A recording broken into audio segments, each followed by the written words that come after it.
Once again welcome back to my channel आणि स्वप्नांकृ classes. This is me Sheetal Sule आणि आज आपण पाहणार आहोत जवाहर नवोदय विद्यालय प्रवेश परीक्षा.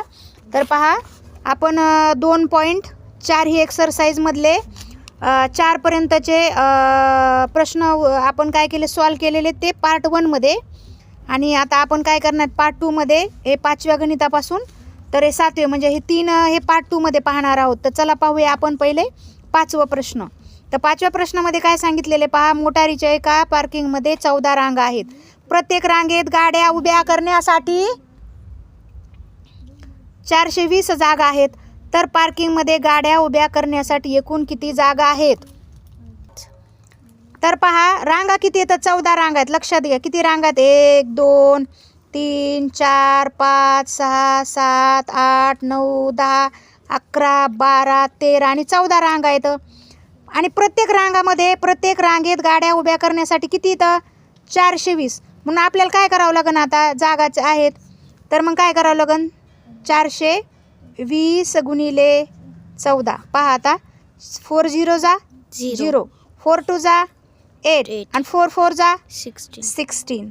So 0 here. 1 0 जा 0 0, 1 2 जा 2 2 and 1 4 जा 4 4.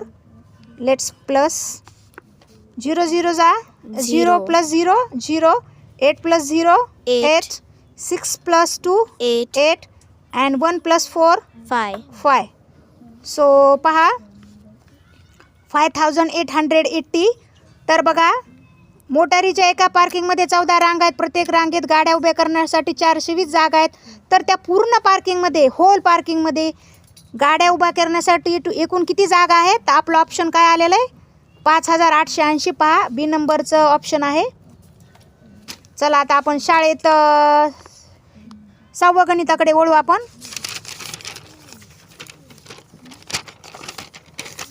तर पहा, एका शाळेत 704 डेस्क आहेत आणि वर्गात ठेवायचे आहेत. जर 22 वर्गात ठेवायचे आहेत, जर प्रत्येक वर्गात ठेवण्याच्या डेस्कची संख्या सारखीच असेल तर क्रमवार प्रत्येक वर्गात किती डेस्क जातील? पहा आता, 704 डेस्क आहेत.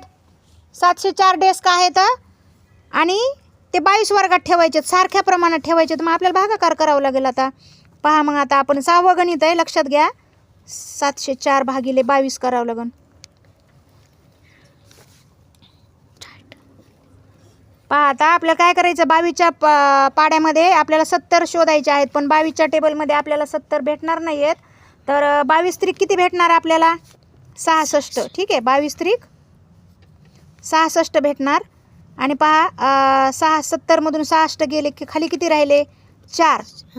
ठीक आहे, आणि इथं 0. पहा, इथून एक इथं गेला, 10 झाले. इथून हातचा एक इथं गेला, 10मधून 6 गेल्यावर खाली 4 राहिले आणि इथं 6 राहिले होते. 6मधून 6 गेले 0, तर वरून आले 4. आणि पहा, 22 दोन्ही 44. 44मधून 44 गेले, खाली राहिले 0, तर 0. तर आपला ऑप्शन पहा, डी क्रमांकाचा आपला ऑप्शन आहे. आणि आता आपण हे काय करणार आहे, तर लास्टचं गणित करायचं आहे आता आपल्याला. तर पहा, तर आपला ॲन्सर किती आलेला आहे? 32. माझं चुकलं आहे, तर मी ऑप्शनचं डीलाच केलं आहे. हे पहा, आपला ॲन्सर 32 आलेलं आहे. एका शाळेत 704 डेस्क होते, 22 वर्गात ठेवायचे. जर प्रत्येक वर्गात ठेवण्याची डेस्क संख्या सारखीच असेल तर क्रमवार प्रत्येक वर्गात किती डेस्क बसतील? तर 22 बसतील. हे गणित पाहून घ्या एकदा वेळ. 32 ॲन्सर आलेलं आहे. आणि चला आता आपण 7व्या क्रमांकाचं करणार आहोत. तर 7व्या क्रमांकाचं बघा काय आहे. एका संख्येमधून तिच्या अंकाची बेरीज वजा केली, त्यातून मिळणाऱ्या संख्येला नेहमी भाग जाऊ शकतो. तर संख्येला नेहमी भाग जाऊ शकतो. एका संख्येमधून तिच्या अंकाची बेरीज वजा केली, त्यातून मिळणाऱ्या संख्येला नेहमी भाग जाऊ शकतो. तर पहा, आता इथं आपल्याला काय करायचं आहे, 2 संख्यात बघा. आता मी समजा उदाहरणार्थ समजा मी 2 अधिक 2 घेते. 2 अधिक 2, 2 अधिक 2 किती होणार आहेत? 4. आणि मग 4 काय करायचे, त्या 22मधून वजा करायचे. आता परत दुसरी संख्या मी घेते, 4 आणि 2. 4 आणि 2 किती होतात? 6. आता ही 42मधून 6 वजा करायचे. आणि बघा दुसरी संख्या मी घेते 52. आता 5 आणि 2 किती झाले? 7. पहा, आता लक्षात येते का तुमच्या? 2 आणि इथं काय सांगितले, 2 संख्येमधून एका संख्येमधून तिच्या अंकाची बेरीज वजा केली असता. तिच्या अंकाची म्हणजे काय? एक संख्या ही. आपण संख्या गेली आणि त्यांची बेरीज किती झाली 4. आता ती आपल्याला वजा करायची आहे. पहा मग आता 2मधून 4 जात नाही आहेत म्हणून आपण ह्याला इथं कट करून इथं काय घेऊ 12 झाले. 12मधून 4 गेले खाली राहिले 8 आणि इथं किती राहिला मग 1.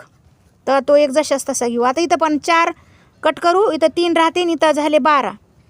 हातचा घेतला आपण. 12मधून 6 गेले खाली राहिले 6 आणि इथं किती राहिले 3 राहिले. आता पहा वरती 5 आणि अधिक 7. 5 आणि 2 किती होतात 7. 2 संख्येची बेरीज त्याच संख्येतून वजा करायची आपल्याला म्हणून 5 आणि 2 किती झाले 7. आपण इथं लिहिलंय.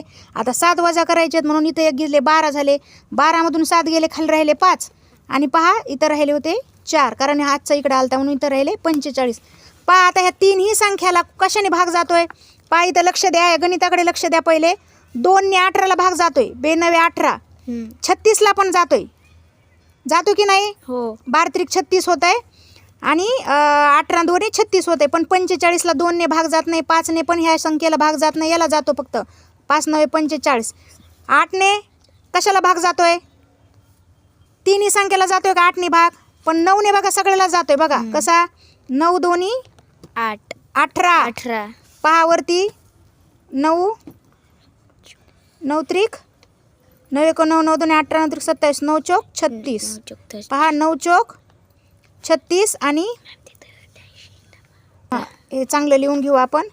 9 गुणिले 2 बरोबर 18 आणि 9 गुणिले 4 बरोबर 36 आणि 9 गुणिले 5 बरोबर 45. म्हणून पहा ह्या 9ने सगळ्या संख्येला भाग गेलेला आहे. ह्या 9ने म्हणून आपला आन्सर कोणता आलेला आहे 9. तर ऑप्शन क्रमांक किती डी.